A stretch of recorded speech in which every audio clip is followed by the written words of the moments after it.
Indian political system में डीमक लग चुकी है, इतना सड़ा हुआ सिस्टम है ना, केवल और केवल वोट बैंक की राजनीति रह गई है। इनको फर्क नहीं पड़ता है कि देश को कैसे आगे बढ़ाना है, इनको फर्क नहीं पड़ता है कि देश को कैसे यूनिटी में लेके चलना है, इनको फर्क पड़ता है केवल हर चीज़ पे कास्ट बेस्ड पॉलिटिक्स करना है, रिजर्वेशन को लेकर पॉलिटिक्स करना है, हर चीज़ पे politics politics politics. Rahul Gandhi ji जो कहते हैं रिजर्वेशन गवर्नमेंट सेक्टर में तो है ही, प्राइवेट सेक्टर में भी लेके आइए, 80% कर दो, 90% कर दो। मोदी जी कहते हैं मैं तो ओबीसी से आता हूँ, ठीक है जी, आप जहां से भी आते हैं उससे फर्क नहीं पड़ता है, लेकिन रिजर्वेशन में रिफॉर्म्स क्यों नहीं कर रहे हैं आप? आपको करना पड़ेगा। आर्थिक स्थिति पे आप रिजर्वेशन क्यों नहीं दे रहे हैं? मैं आपको जनरल से कितने लोग दिखाऊं जो 2 वक्त की रोटी के लिए भी अपने यहाँ इतनी मजदूरी कर रहे हैं, और आप कह रहे हैं कि नहीं जी उसकी फॉर्म की फीस रहेगी 1000, उसका एज लिमिट रहेगा 28। आप एज रिलैक्सेशन दे रहे हो SC/ST में, आप फॉर्म के फीस में भी रिलैक्सेशन दे रहे हो, हर चीज में दे रहे हो। क्यों भाई? जनरल वालों के यहाँ पेड़ पे पैसा उगता है क्या? अब अखिलेश यादव जी कहते हैं कि देखिए जी हमारी पीडीएम है ना, पीडी का मतलब ही पंडित है, लेकिन उसका फुल फॉर्म पता है आपको क्या है?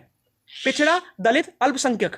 आप जब यूपी में 2027 का इलेक्शन आने वाला है तो आप पीडी का मतलब पंडित कर देते हैं। अब रिजर्वेशन का यहाँ पे रिफॉर्म के लिए आंदोलन हो रहा है तो आप क्या कह रहे हैं? देखिए आप रिजर्वेशन से हाथ मत लगाइए। रिजर्वेशन के अगेंस्ट बोलने के लिए सब लोग ये मिलकर साथ आ जाएंगे। पता है क्यों?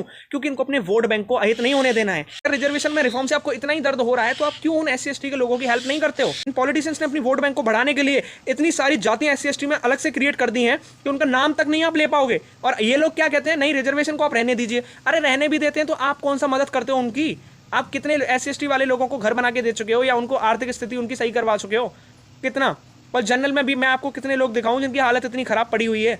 यार ये रिफॉर्म्स लाना बहुत जरूरी है। आप जिसकी आर्थिक स्थिति खराब हो उसको रिजर्वेशन दीजिए। जिसने एक बार रिजर्वेशन का यूज कर लिया उसके बाद उसको रिजर्वेशन नहीं मिलेगा। ये रिफॉर्म्स तो लाने पड़ेंगे ना यार। ये किसी को बोल देना कि मेरा रिजर्वेशन जन्मसिद्ध अधिकार है, ये तो सबसे बड़ी मूर्खता हुई ना यार। और फिर आप बोल देते नहीं रिजर्वेशन 90% कीजिए। ये बहुत बड़ी मूर्खता है। ये सब सुधारना पड़ेगा। इस देश में राजनीति ही कास्ट के बेसिस पे और रिजर्वेशन के बेसिस पे हो रही है। अब रिफॉर्म्स मैं नहीं कह रहा हूं कि आप अबॉलिश कीजिए, पूरा हटा दीजिए, लेकिन आप रिफॉर्म तो कीजिए।